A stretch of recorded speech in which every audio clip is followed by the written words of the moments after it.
할아버지와 손자의 시간 여행 5화.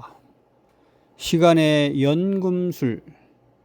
길 위에서 길을 잃다.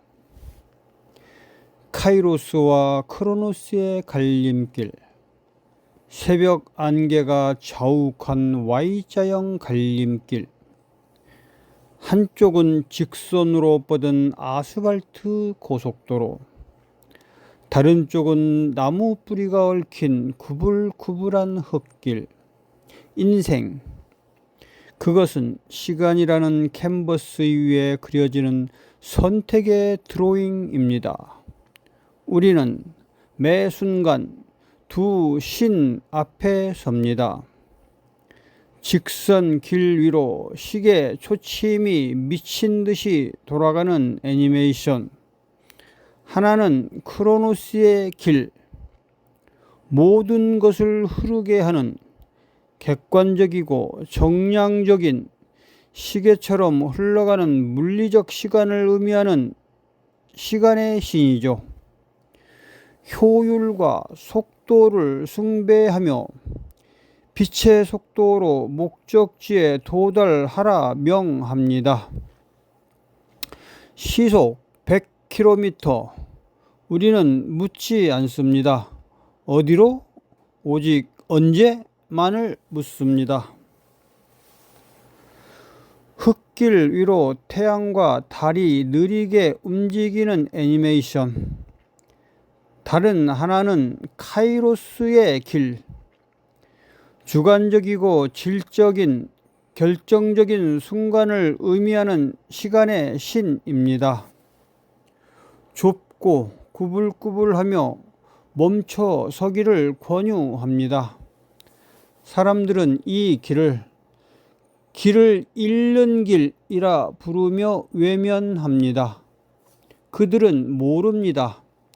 길을 잃어야 비로소 그 길의 신비가 열린다는 것을. GPS 장치와 낡은 나침반이 나란히 놓여 있습니다.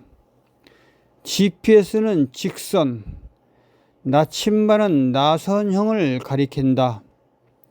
오늘 우리는 이 두 가지의 시간의 문을 통과합니다.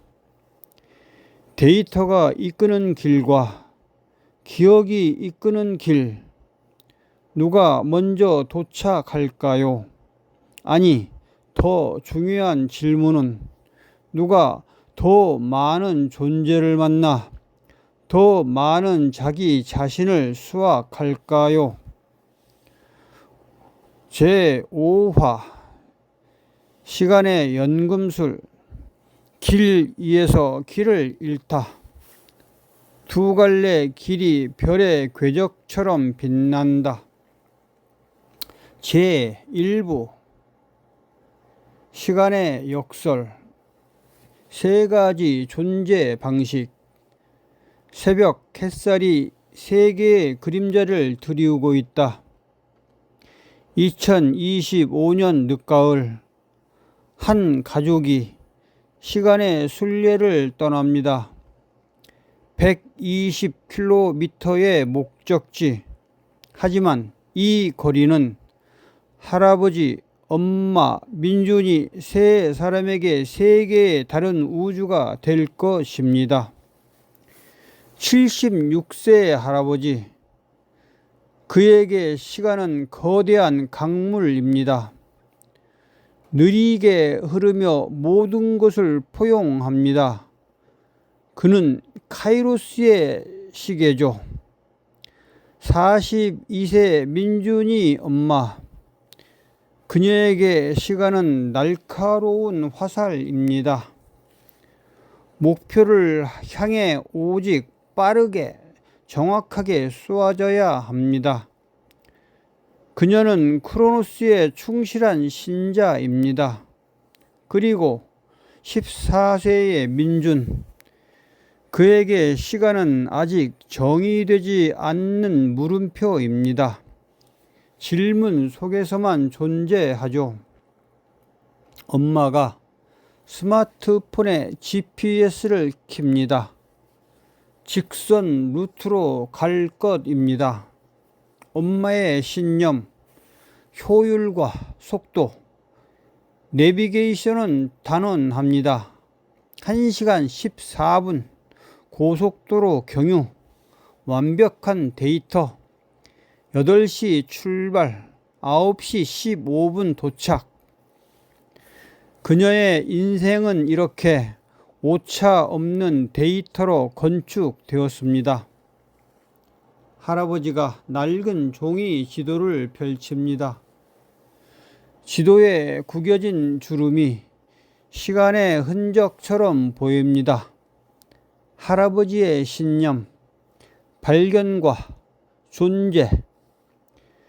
그의 손가락은 고속도로라는 데이터의 강을 거부하고 국도와 시골길이라는 기억의 샛강을 따라 흐릅니다.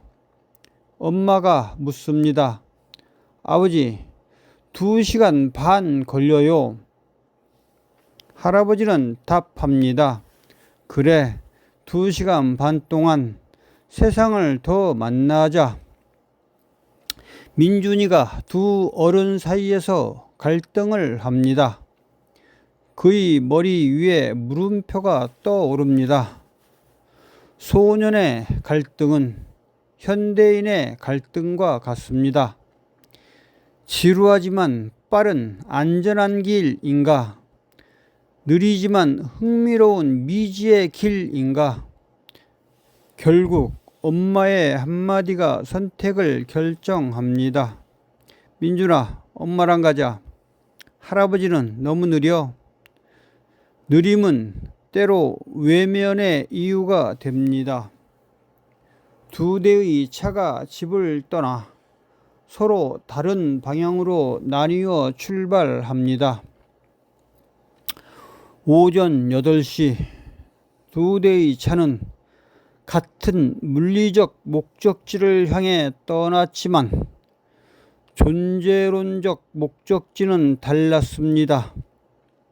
엄마는 크로노스의 시간 터널로, 할아버지는 카이로스의 시간 미로로 진입했습니다. 이제 우리는 두 개의 우주를 동시에 여행합니다. 효율의 공간과 경험의 시간, 120km의 여정이 어떻게 삶의 밀도를 다르게 빚어내는지. 제2부 빠른 길의 종말, 효율의 공허함.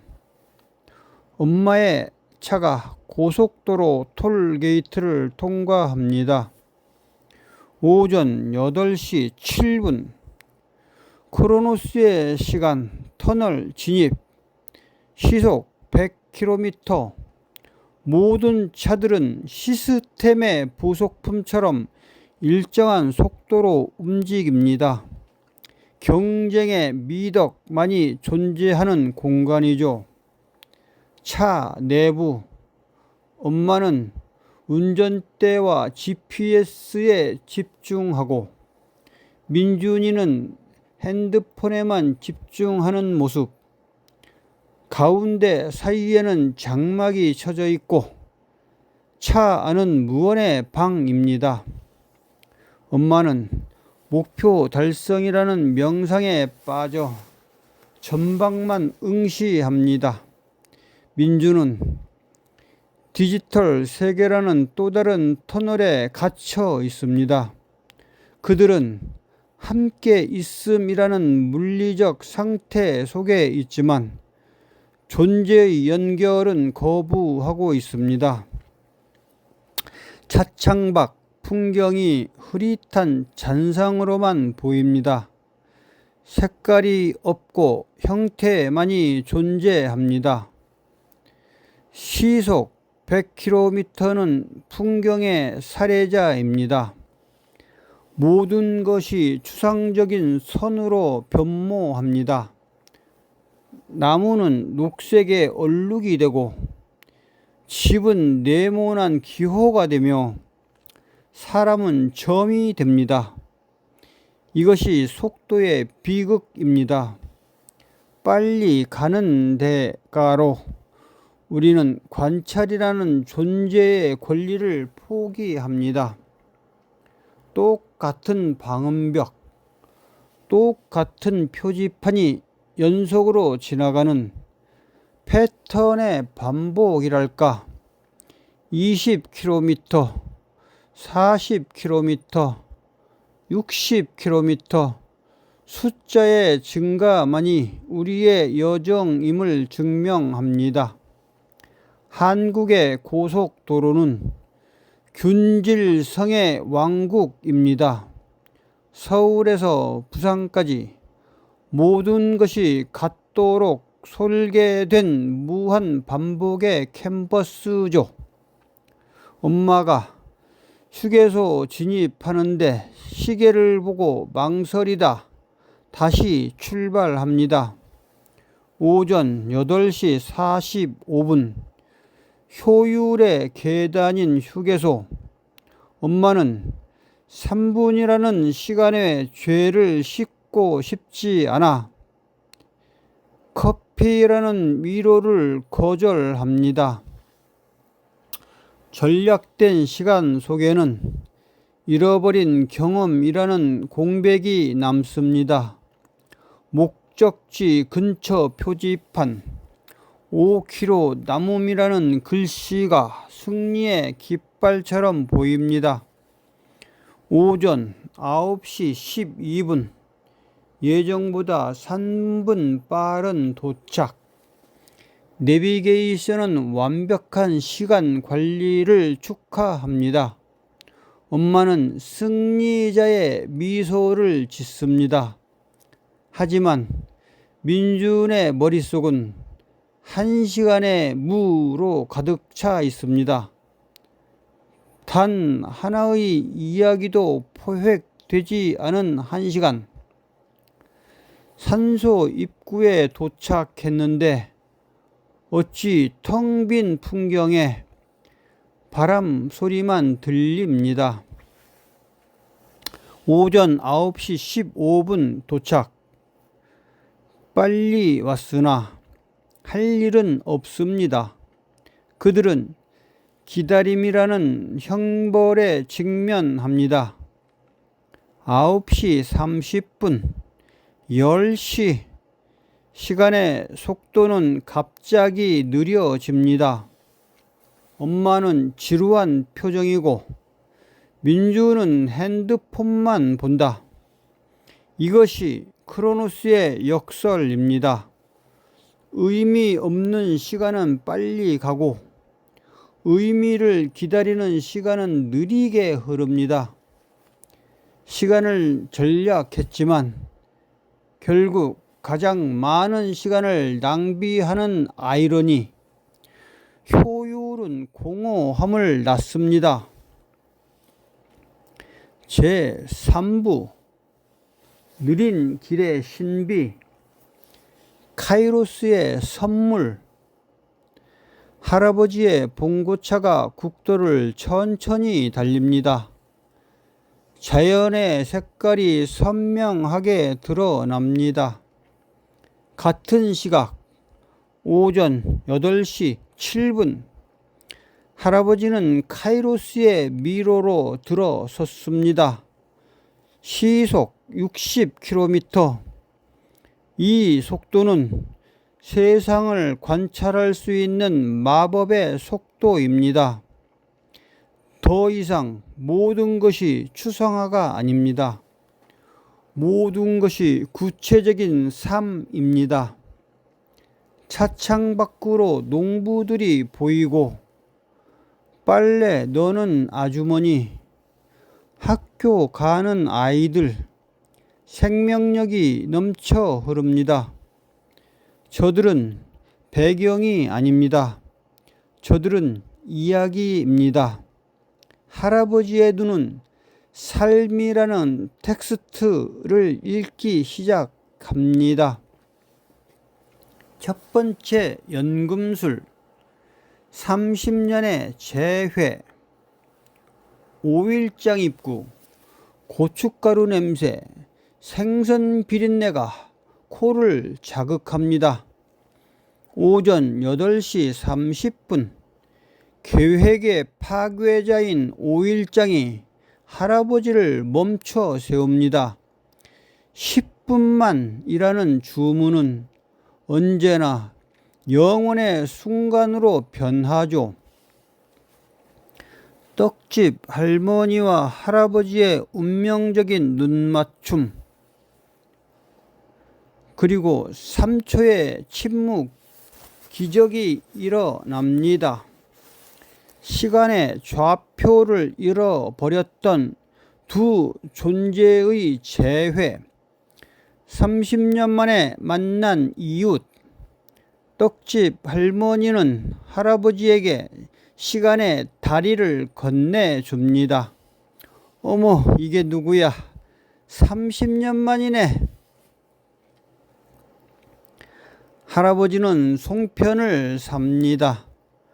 할아버지의 영혼을 위한 제물이지요. 돌아가신 할머니가 가장 좋아하던 기억의 음식이죠. 30년이 지났어도 떡집 할머니는 할머니의 취향을 기억합니다. 기계는 데이터를 저장하지만 인간은 마음을 저장합니다. 이 송편은 단순히 음식이 아닙니다. 30년의 추억을 응축한 연금술의 결정체입니다. 두 번째 연금술, 길 잃은 안내자. 갓길의 외국인 여행자가 손에 낡은 종이 지도를 봅니다. 오전 9시 15분, 할아버지는 또 멈춰 섭니다. 곤란에 처한 인간 존재를 외면하지 않는 것이 카이로스의 길의 규칙입니다. 언어의 장벽, 중요하지 않습니다. 친절이라는 가장 원초적인 언어가 작동합니다. 봉고차 안에서는 손짓, 발짓, 웃음으로 대화를 합니다. 할아버지는 스위스 여행자에게 길을 안내합니다. 하지만 동시에 여행자는 할아버지에게 낯선 세상과의 연결이라는 경험의 길을 선물합니다. 우연한 만남은 예정된 기적이 됩니다. 스위스 초콜릿을 받는 할아버지, 미소를 보입니다. 10분의 만남. 하지만 3개의 작은 조각이 교환됩니다. 고속도로에는 차만 있지만 느린 길에는 인간이 있습니다. 우연은 가장 위대한 계획을 실행합니다. 세 번째 연금술, 40년 만의 시간 여행. 시골 버스 정류장. 벤치에 앉은 할아버지가 낯익은 뒷모습입니다. 오전 10시, 운명적인 장소, 버스 정류장. 할아버지는 과거의 거울을 봅니다. 영수야, 40년 만에 연락이 끊겼던 초등학교 동창입니다. 두 노인이 서로를 얼싸안는 모습이 시간의 벽이 무너짐이 보입니다. 40년, 상실된 시간이 20분 만에 압축 요약됩니다. 결혼, 자식, 병, 꿈. 삶이라는 40권짜리 대하소설을 20분 만에 통독합니다. 전화 번호를 잃었지만 영혼의 연결은 잃지 않았습니다. 할아버지가 영수의 전화번호를 낡은 노트에 적는다. 이것은 단순한 약속이 아닙니다. 잃어버린 과거를 되찾아 미래로 가져오겠다는 카이로스의 맹세입니다. 느린 길에는 계획이 없지만 기적이 있습니다.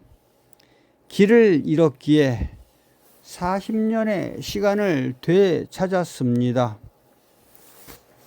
네 번째 연금술, 소멸의 증인. 폐교된 초등학교, 깨진 유리창의 잡초가 무성한 유령의 공간입니다. 오전 10시 45분, 소멸의 공간, 할아버지의 모교. 60년 전의 웃음이 메아리로만 남아 있습니다. 번영의 역사만 있는 것이 아닙니다. 소멸의 역사도 있습니다. 그리고 누군가는 소멸의 증인이 되어야 합니다. 할아버지가 운동장 한 가운데서 360도를 천천히 돌아봅니다. 할아버지는 기억의 셔터를 누릅니다. 핸드폰 사진, 이 학교가 여기 있었다는 존재의 증명을 남기기 위함입니다. 고속도로라는 효율의 폭군이 이 길을 버렸기에 모든 것이 사라져 가고 있습니다. 속도는 편리함을 주지만 때로는 영혼의 맹목을 만듭니다. 할아버지는 슬프지만 사라지기 전에 진실을 보았음에 감사합니다. 제4부 도착의 의미. 시간의 계시. 산소 입구. 2시간 5분 동안 기다림에 지친 엄마와 민준. 긴장감과 안도감이 교차하고 있습니다. 오전 11시 30분, 2시간 15분의 지연. 엄마의 크로노스적 분노가 폭발 직전일 때 낡은 봉고차가 먼지를 일으키며 등장합니다. 할아버지의 손에는 물리적 증거가 가득합니다. 송편과 초콜릿. 하지만 진짜 보물은 이야기라는 비물질적 증거였습니다. 할아버지가 30분의 이야기를 푸는 동안 엄마의 표정이 변합니다. 화가 나면서 놀라움으로, 놀라움에서 부러움으로 엄마는 깨닫습니다. 자신이 2시간 동안 시간을 죽이는 행위만 했음을. 기다림이라는 공허함 속에서 엄마가 할아버지를 새로운 눈으로 바라봅니다. 엄마는 묻습니다.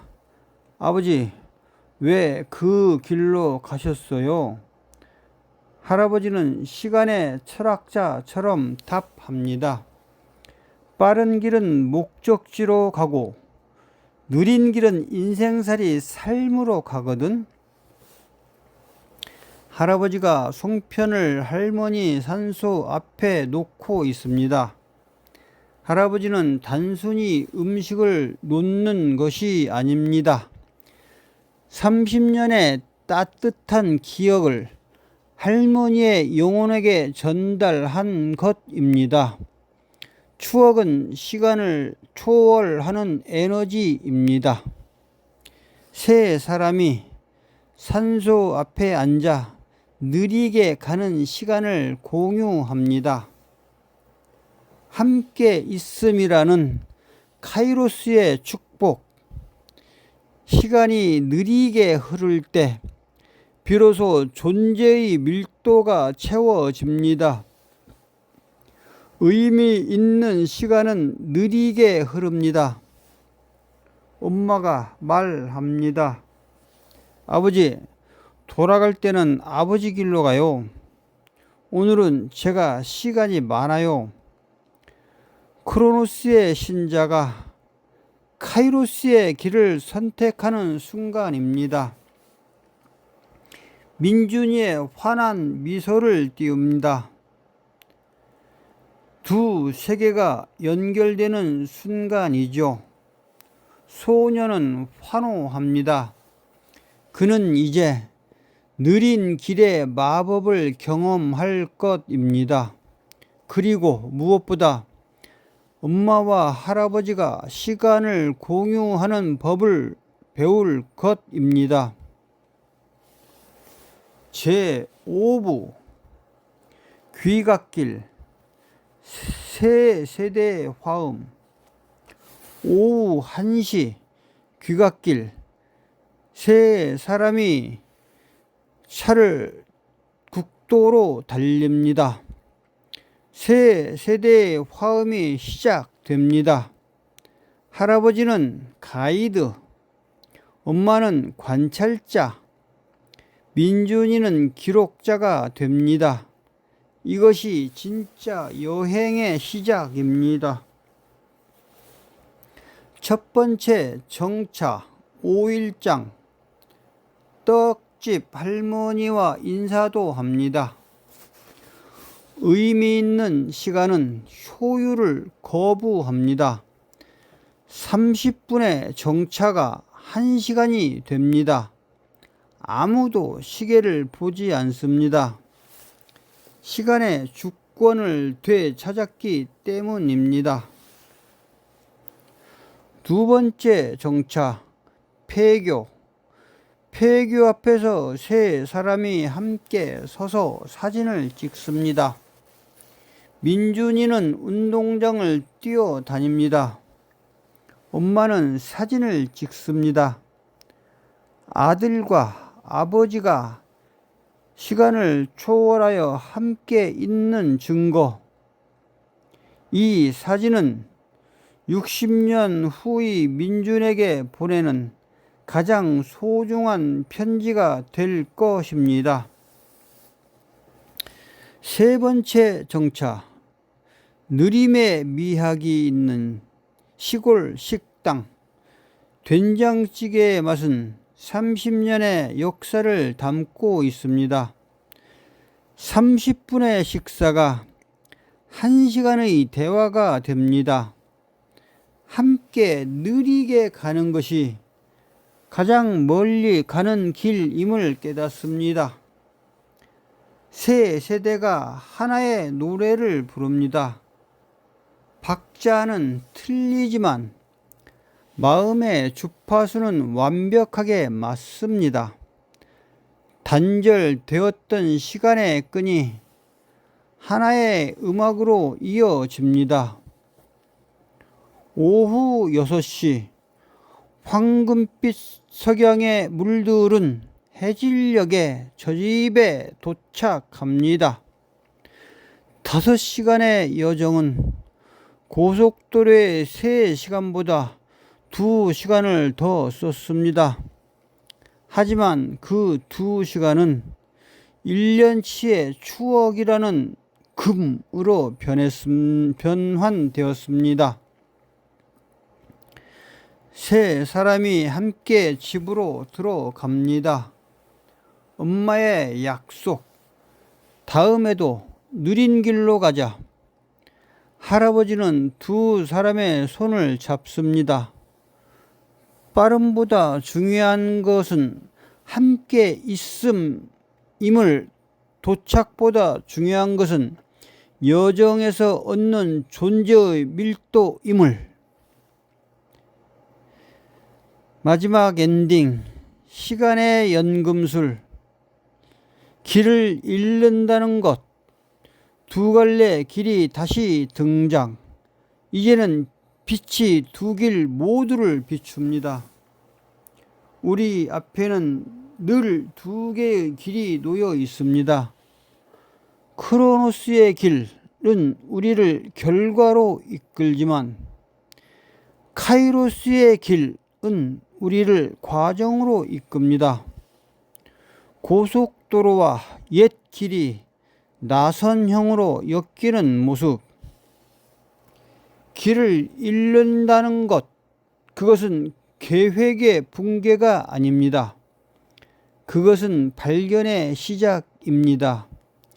내비게이션이 지시하는 경로를 벗어나 직감이라는 나침반이 이끄는 길로 들어설 때 우리는 비로소 삶의 신비를 마주합니다. 할아버지, 엄마 민준이가 황금빛 석양 아래 함께 걷고 있습니다. 오늘 할아버지는 가르쳤습니다. 인생의 끝에서 우리가 기억하는 것은 도착한 목적지가 아니라 길 위에서 우연히 만난 사람들, 그리고 함께 나눈 시간의 밀도임을. 가끔은 멈춰 서세요. 고속도로라는 효율의 맹목에서 벗어나 국도라는 경험의 풍요로움으로 내려오세요. 서두르면 놓치는 것들이 당신의 삶을 구성하는 가장 중요한 요소일지도 모릅니다. 오늘 당신의 내비게이션을 끄세요. 그리고 길을 잃은 용기를 내세요. 길을 잃어야 비로소 당신은 당신의 삶을 발견할 것입니다. 최종 메시지, 길 위에서 길을 묻다. 검은 배경에 은하수가 흐르는 듯한 하얀 글씨로 길의 연금술, 가장 가치 있는 변환. 속도는 거리를 줄이고 느림은 존재의 밀도를 높인다. 효율은 공허를 낳고 경험은 삶이라는 보물을 채운다. 목적지는 결과를 만들지만 여정은 자기 자신을 만든다. 계획은 예상을 보장하고 우연은 기적을 선사한다. 크로노스를 존중하되 카이로스를 숭배하라. 길은 인생을 묻는 가장 중요한 질문입니다. 당신은 지금 어떤 질문을 하고 있습니까? 할아버지 목소리로, 민준아, 서두르지 마라. 중요한 건 빨리 도착하는 것이 아니라 길 위에서 길을 잃고 더 많은 것을 발견하는 것이야. 두 갈래 길이 하나로 합쳐지는 듯 하다. 이 이야기는 여기까지입니다. 고맙습니다.